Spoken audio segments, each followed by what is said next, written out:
Good morning, all of you.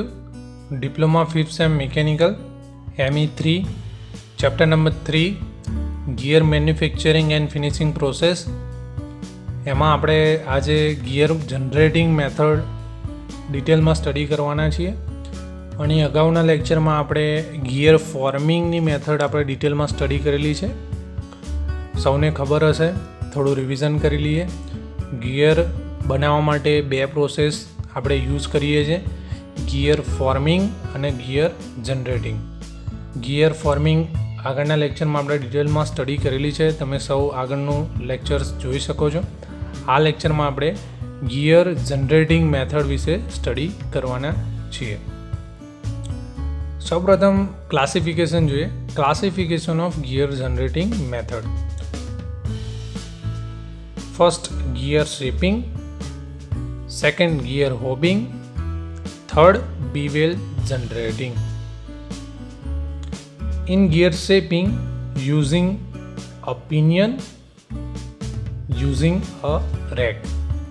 Okay, basically gear generating method, the principle of gear generating method is based on the fact that any two involved gear having same module are matching with one another. Basically આપણે એક ધ્યાન રાખવાનું છે કે જે gear generating method જે છે એ based છે ઇન્વોલ્યુટ સિસ્ટમ ઉપર. ઓકે, ઇન્વોલ્યુટ સિસ્ટમ ઉપર ગિયર જનરેટિંગ મેથડ જે છે એ બેઝડ છે. Discuss first method, gear shaping. In gear shaping, cutter used in gear shaping is one type of gear provided with cutting edge. Okay, gear shaping માં gear cutter use થશે, યાદ રાખજો. gear shaping માં gear cutter use થશે. the pinion or rack, okay, use થશે as a cutter તરીકે pinion અથવા rack use થશે. gear blank and cutter rotate at certain velocity ratio relative to one another and gear tooth space generated by one cutter tooth. Basically gear cutter જે હશે એ gear cutter વડે એનું machining થશે અને gear જે તમારા desired જે થ્રેડ જોશે એ તમને જનરેટ થશે. કટર્સ બેઝિકલી રોટરી અને રેસિપ્રોકેટિંગ મોશન હશે અને ફીડ મોશન પણ હશે. ઓકે, આ ગિયર શેપિંગની અંદર ગિયર શેપિંગની આગળ વાત કરીએ તો gear shaping by rack type cutter. Rack type કટરથી તમે કરો તો શું? તો rack cutter and gear blank is rotary motion and that rack cutter is longitudinal. So the rack and pinion type combination, rack and pinion combination use કરીને તમને જે gear બને, બરાબર છે, એને gear shaping by rack and type cutter કહેવાય. અને એની અંદર આપણી ફિગર તમે જોઈ રહ્યા છો, આ ફિગર રેક કટરની છે. ઓકે, એડવાન્ટેજીસ જોઈએ. Spur, helical, rack and internal gear can cut. Okay, આ ગિયર તમે કટ કરી શકશો. Useful for medium and batch production, medium and batch production માટે યુઝ કરાશે. Accuracy of gear cut by this method is good. Okay, accuracy સારી છે. Rate of production more છે, production rate is more compare to forming. સાની કમ્પેરિઝનમાં, forming મેથડની કમ્પેરિઝનમાં production rate વધારે છે. લિમિટેશન્સ જોઈશું તો special type of helical guide required to cut helical gear. Helical gear જ્યારે કટ કરવાનો હશે ત્યારે હેલિકલ ગાઈડ આપણને જરૂરી હશે, બરાબર છે, સ્પેશિયલ ટાઈપ. ઓકે, રેજિડિટી જે છે એ લેસ છે compare to gear hobbing. Gear હોબિંગ સાથે અહીંયા કમ્પેરિઝન કરેલી છે. ગિયર હોબિંગથી જે ગિયર જનરેટ થાય એના કરતાં રેજિડિટી ઓછી હશે. પ્રોડક્શન રેટ લેસ છે compare to gear hobbing. Gear હોબિંગની કમ્પેરિઝન છે, પ્રોડક્શન રેટ લેસ છે, ઓછો છે. Next, gear hobbing. It is speedily and accurate process of gear generation. Hobbing cutter is called a hob. જે hobbing cutter જે છે એને હોબ કહેવામાં આવે છે. It is rotating like milling cutter. Milling cutter જેવું જ રોટેટ થાય છે.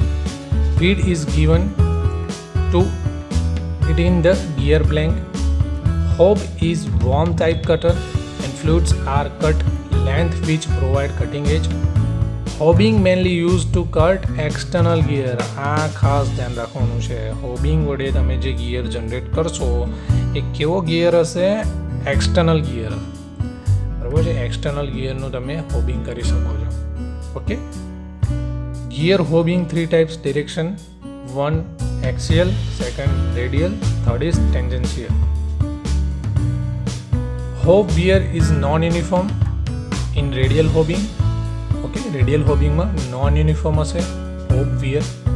Again small length of hob is actually cutting the blank. Tooth profile accuracy less, production capacity more. Worm બિલની વાત થઈ રહી છે. એમાં 6 to 7 ડિગ્રી હેલિક્સ એંગલ હશે. અને જનરલી જે હોબ જે છે એ શાનો બનેલો હશે? હાઈ સ્પીડ સ્ટીલનો બનેલો હશે. HSS. ઓકે. એડવાન્ટેજીસ જોઈએ.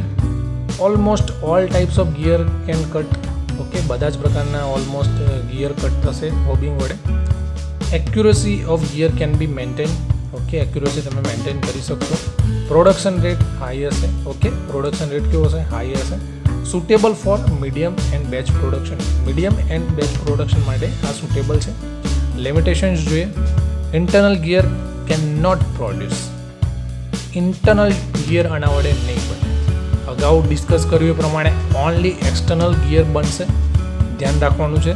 ઇન્ટરનલ ગિયર હોબિંગ વડે નહીં બને. Difficult to cut bevel gear. Bevel ગિયરનું તમારે કટિંગ કરવાનું હશે તો થોડું ડિફિકલ્ટ પડશે. બરાબર છે. Accuracy is reduce in multi start hobbing. Multi start હોબિંગની અંદર એક્યુરેસી ઓછી મળશે, રિડ્યુસ, ઘટશે. આકૃતિમાં તમે જોઈ રહ્યા છો different types of design of hob છે. સ્પર હેલિકલ ગિયર માટે છે, સ્પ્લાઇન હોબ્સ માટે છે, સ્પેશિયલ હોબ્સ બતાવેલા છે, વોર્મ બિલ માટે બતાવેલા છે, પોકેટ માટે બતાવેલા છે, બ્રેશન માટે બતાવેલા છે. તો ડિફરન્ટ ટાઈપ્સ ઓફ ડિઝાઇન છે હોબ્સની. બરાબર છે.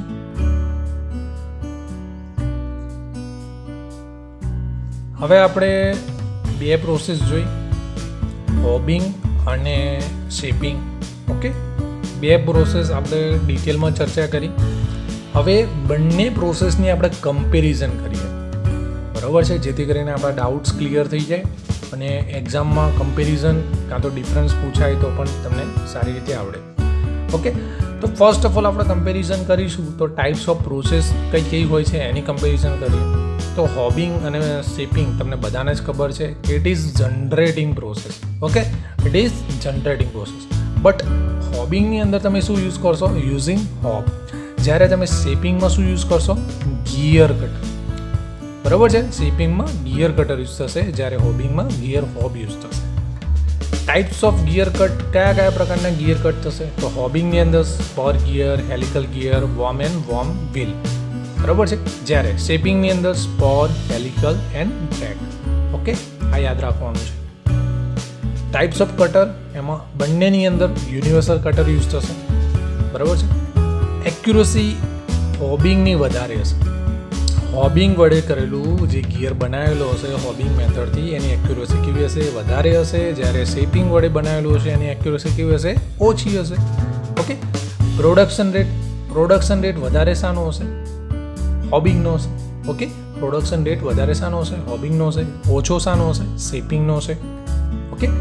ટાઈપ ઓફ પ્રોડક્શન, તો હોબિંગ વડે જે ગિયર જનરેટ થયું હશે એ મીડિયમ અને બેચ પ્રોડક્શનમાં હશે, જ્યારે શેપિંગ વચ્ચે બેચ પ્રોડક્શનમાં હશે.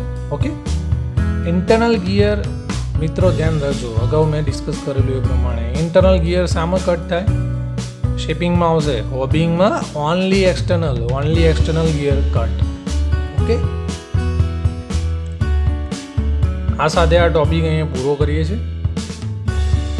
નેક્સ્ટ લેક્ચરમાં આપણે ગિયર ફિનિશિંગ પ્રોસેસ વિશે સ્ટડી કરીએ. ઓકે, કોઈ ક્વેરી હોય, ક્વેશ્ચન હોય, કોમેન્ટ બોક્સમાં તમે ક્વેશ્ચન પૂછી શકો છો. Okay, good bye.